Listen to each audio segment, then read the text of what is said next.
श्रीशैलेशदयापात्रं धीभक्त्यादिगुणार्णवम् यतीन्द्रप्रवणं वन्दे रम्यजामातरं मुनिम्।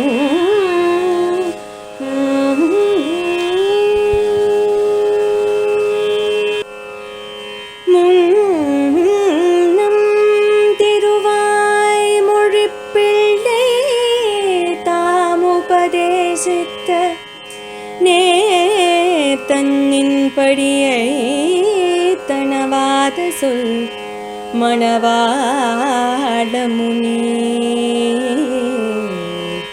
தன்னன்புடன்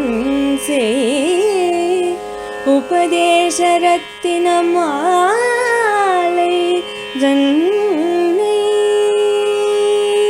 தன் நெஞ்ச தன்னில் தரிப்பவர் தாள்கள் சரண் நமக்கே சரண் நமக்கே.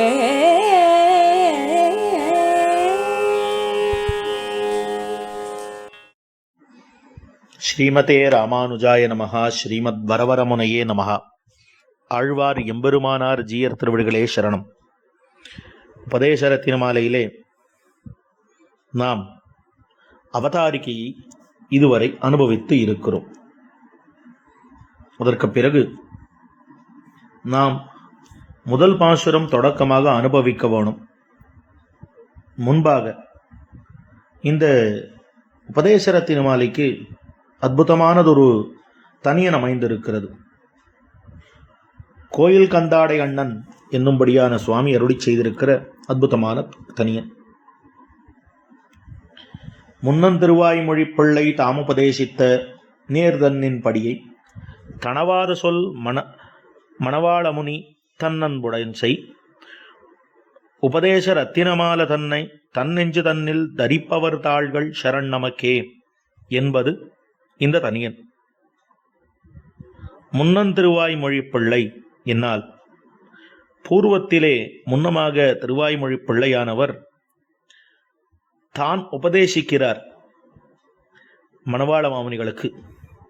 அப்படி அவர் எந்த பிரகாரத்திலே உபதேசித்தாரோ அதுபடி நடப்பவரான மணவாள மாமுனிகள் எப்போதும் அதுபடி அனுசந்திக்கிற, அதாவது ஆச்சாரியன் என்ன சொல்லுகிறாரோ அதன்படி ஒழுகுதல் என்பது சச்சிஷ்ய லட்சணமாக இருந்தது.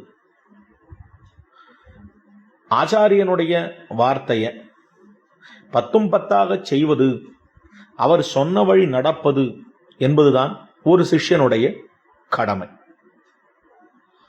அதனால தான் காருணிகனான சர்வேஸ்வரன் என்ன பண்ணினான் என்று சொன்னால், தானே ஆச்சாரியனாகவும் தானே சிஷ்யனாகவும் இருந்து பதரிகாசிரமத்திலே திருமந்திரத்தை வெளியிட்டருளினான் என அற்புதமாக முமுட்சுப்படியிலே காட்டியிருக்கிறார்கள். அதாவது சம்சாரிகள் தங்களையும் ஈஸ்வரனையும் மறந்து ஈஸ்வர கைங்கரியத்தையும் இழந்தோம் என்கிற இழவும் எண்ணிக்கே சம்சாரமாகிற பெருங்கடலிலே விழுந்து நோவுபட சர்வேஸ்வரன் தன் கிருபையாலே இவர்கள் தன்னை அறிந்து கரைமரும் சேரும்படி தானே சிஷ்யனுமாய் ஆச்சாரியனுமாய் நின்று திருமந்திரத்தை வெளியிட்டருளினான் என்பது திருமந்திர பிரகரணத்திலே முமுட்சுப்படியினுடைய சோர்ணிகை. ஆக இந்த எம்பெருமான் கருணையோடே தானே சிஷ்யனுமாய் தானே ஆச்சாரியனுமாய் இருந்து வெளியிட்டருளினான். இவன் ஆச்சாரியனா இருக்கலாம், வேற யாராவது சிஷ்யனா பார்த்திருக்கலாமே. என்னத்துக்காக தானே சிஷ்யனா ஆகணும், நரநாரணர்களாக சிங்காமை விரிக்க வேணும் என்பது எதற்காக அப்படின்னால், சிஷ்யனாய் நின்றது சிஷ்யன் இருக்கும் இருப்பு நாட்டார் அறியாமையாலே அத்தை அறிவிக்கைக்காக என்கிறார் பிள்ளலோகாச்சாரியர். இப்ப என்னதுக்காக சிஷ்யனா இருந்தான்னால், நாட்டிலே இருக்கக்கூடியவர்கள் ஒரு சத்சிஷ்யனானவன் எப்படி இருக்க வேணும் என்பதை அறியாமல் இருந்தார்கள். அதனாலே அந்த எம்பெருமான் தானே சிஷ்யனாக இருந்து நடாத்தி காட்டியிருக்கிறார். இப்போ எது முக்கியம்? உலகத்துக்கு காட்ட வேணும் என்று சொன்னால் உபதேசம் பண்ணா போராது, அனுஷ்டித்து காட்ட வேணும். அப்போதுதான் உலகத்தவர்கள் செய்வார்கள். எம்பெருமானார் அவருடைய 120 திருநட்சத்திரத்துல எழுந்து நின்று அர்க்கியம் விட்டு சந்தியாவந்தனம் பண்றார். அப்போ இருக்கிறவ கேட்கிறா, சுவாமி தேவரீர் சந்தியாவந்தனம் பண்ணலனாலே யாரும் கேட்க போறது இல்லை, நீர் என்னத்துக்கு எழுந்து நின்று பண்ணணும்? அமர்ந்து கொண்டே பண்ணலாமே, நீர் அவ்வளோ பெரிய மகானாச்சு, இந்த சந்தியாவந்தனத்தால் தான் ஏதாவது நடக்கணுமா? நீரோ அவதார புருஷர் அப்படின்றச்சே. நாம் பண்ணலைன்னா, நான் உட்கார்ந்துட்டு பண்ணேனே ஆனால் நாளைக்கு இருக்கிறவனெல்லாம் படுத்துட்டு பண்ணுவான், கேட்டா எம்பெருமானாரே இப்படி பண்ணார் அப்படின்னுவான். அதனால எல்லோரும் ஒழுக வேண்டும், சாஸ்திரப்படி ஒழுக வேண்டும் தான் நான் முதல்ல ஒழுங்கா இருக்கணும் அப்படின்னார். இப்போ ஒரு ஆச்சாரியனாகவும் ஒரு சிஷ்யனாகவும் இருக்கக்கூடியவர்கள் எப்படி இருந்தார்கள் அந்த காலத்துல சிரேட்டர்கள் அப்படின்னால், தான் நடந்து காட்டி இப்படி அனுஷ்டிக்க வேணும் என்று காட்டி இருக்கிறார்கள். அதே போலத்தான் இங்கு தனவாத சொல் மணவாள மாமுனி. ஆச்சாரியன் சொல்லும் சொல்லை அதன்படி ஒழுகக்கூடியவர் மணவாள மாமுனிகள். அப்படி இருந்த மணவாள மாமுனிகள். ஏன்னா அதுதான் பலிக்கும். எது பலிக்கும்?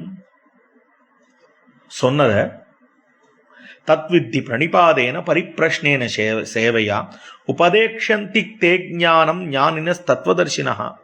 நிபாதனம் பிரணிபாதனம் கேள்விகளாலும் கேள்வி பதில்களாலே கேட்டு அறிந்து அதன்படி ஒழுகுதல். அதுதான் வள்ளுவ பெருந்தகை சொல்றார். கற்க கசடர கற்க நிற்க அதற்கு தக. கற்க கசடர, கற்றவை கற்றபின் நிற்க அதற்கு தக. கற்றபின் அதற்கு தக்கவாறு நிற்க வேணும் அப்படின்னு சொல்றார். ஆஸ்திகோ தர்மசீலஸ்ச சீலவான் வைஷ்ணவஹா சுச்சிஹி கம்பீரச்சதுரோதீனஹா சிஷ்யரித்ய ஜீயதே அபியுக்தரான வேதாந்தாச்சாரியர் காட்டுகிறார். ஆஸ்திகனாக இருக்க வேணும், தர்மசீலனாக இருக்க வேண்டும். ஆஸ்திகோ தர்மசீலஸ்ச சீலவான், சீலகுணத்தோட இருக்க வேண்டும். வைஷ்ணவன், ஒரு உத்தம வைஷ்ணவனாக இருக்க வேண்டும். சுச்சிஹி, இப்படி காட்டி இப்படிதான் சிஷ்யன் இருக்கணும்னு காட்டுறார். அப்போ சிஷ்யன்னா எப்படி இருக்கணும்? ஆச்சாரியன் சொன்னபடி ஒழுக வேணும். அப்போ ஆச்சாரியன் இன்னபடின்னு தக்கவாறு சொல்லி கொடுத்தால் அதற்கு ஏற்றவாறு சிஷ்யன் அதன்படி நடக்க வேணும் அப்படின்னு காட்டப்பட்டிருக்கு. ஆக தனவாத சொல் மணவாள மாமுனி, அவருக்கு இருக்கக்கூடிய அன்பு, பேரன்பு, தன் அன்புடன் செய் உபதேச ரத்தின மாலை தன்னை. இது எப்படி செய்திருக்கிறார் அப்படின்னு சொன்னால், நாட்டார் வாழ வேண்டும் என்பதற்காக செய்திருக்கிறார். இப்போ தன் பின்னே வருபவர் எல்லோரும் இதை கேட்டு உஜ்ஜீவிக்க வேணும், இதை கற்று உஜ்ஜீவிக்க வேணும் என்று அதை செய்திருக்கிறார்கள். தன்னன்புடன் செய் உபதேச ரத்தின மாலை. அதற்கு திருநாமமே உபதேச ரத்தின மாலை என்கிற திருநாமம். ஏனென்றால் ஆழ்வாராச்சாரியர்களுடைய உபதேசங்களை தன்னகத்தே கொண்டிருப்பதனாலே உபதேச ரத்தின மாலை என்கிற திருநாமத்தோட அமைந்திருக்கிற கிரந்தம். தன்னெஞ்சு தன்னில் இப்படிப்பட்ட இந்த அற்புதமான கிரந்தத்தை தன்னுடைய நெஞ்சில் தரிக்க வேண்டும். என்ன நெஞ்சில் தரிக்கிறது அப்படின்னால், இது நெஞ்சில் தரித்தன்னா சதா ஸ்மரணமாக இருத்தல், எப்பொழுதும் கேட்டாலும். அதாவது இது மொத்தத்தையும் தன்னுடைய நெஞ்சில் தரித்திருக்க வேண்டும். தரிப்பவர் தாள்கள், அப்படிப்பட்டவர்களுடைய திருவடிகள். ஏனென்றால் இது ஆழ்வார்களுடையவும் ஆச்சாரியர்களுடையவும் பிரபாவத்தை சொல்லுவதனாலே இப்படிப்பட்டவர்கள், இதை தெரிந்திருக்கிறவர்கள் வணங்கத்தக்கவர்கள் என்று காட்டப்படுகிறது. அப்போ திருப்பாவை 30, அந்த திருப்பாவை 30 தப்பாமே இங்கி பரிசுரைப்பார் 2 மால்வரை தோல் செங்கண் திருமுகத்து செல்வ திருமாலால் எங்கும் திருவருள் பத்து இன்புருவரம்பாவாய் சொல்ற ஆண்டாள். தப்பாமல் கற்க வேண்டியது எப்படி திருப்பாவையோ அதே போல தப்பாமல் கற்க வேண்டியது உபதேச ரத்தின மாலை என்னும்படியான கிரந்தம். இது எவ்வளவு அற்புதமான கிரந்தம் பாருவோம். ஆழ்வார்கள் ஆச்சாரியர்களுடைய பிரபாவத்தை நம்ம கதையாவோ சரித்திரமாவோ குருகர் பரம்பரா பிரபாவமாவோ சொல்லி வைத்து அதை கேட்கணும். கேட்கிறது நம்முடைய கர்த்தவியாம்சம், அதை அறிந்து கொள்வது கர்த்தவியாம்சம். ஆனால் தரிக்க முடியாதே. அப்ப தரிக்கணும்னு என்ன பண்றது? சுலபமாக பாசுரங்களாக சந்தை முறையிலே இதை தரித்து விட்டோமேயானால், பொய்யாழ்வார் எப்பொழுது அவதரித்தார், பூதத்தாழ்வார் எப்பொழுது அவதரித்தார், பேயாழ்வார் எப்பொழுது அவதரித்தார், ஐப்பசியில் ஓணம், அவிட்டம், சதயம், இவை ஒப்பிலவா நாட்கள் உலகத்தீர் என்ன, இதை அற்புதமாக கற்றுக்கொண்டு விடலாம்.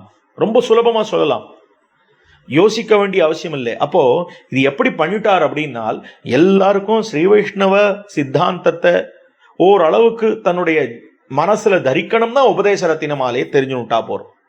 உபதேச ரத்தின மாலையை தெரிஞ்சுனுட்டா அடிப்படை ஸ்ரீ வைஷ்ணவ தத்துவங்கள் எல்லோராலும் அறியப்பட்டதாக ஆகிவிடும்.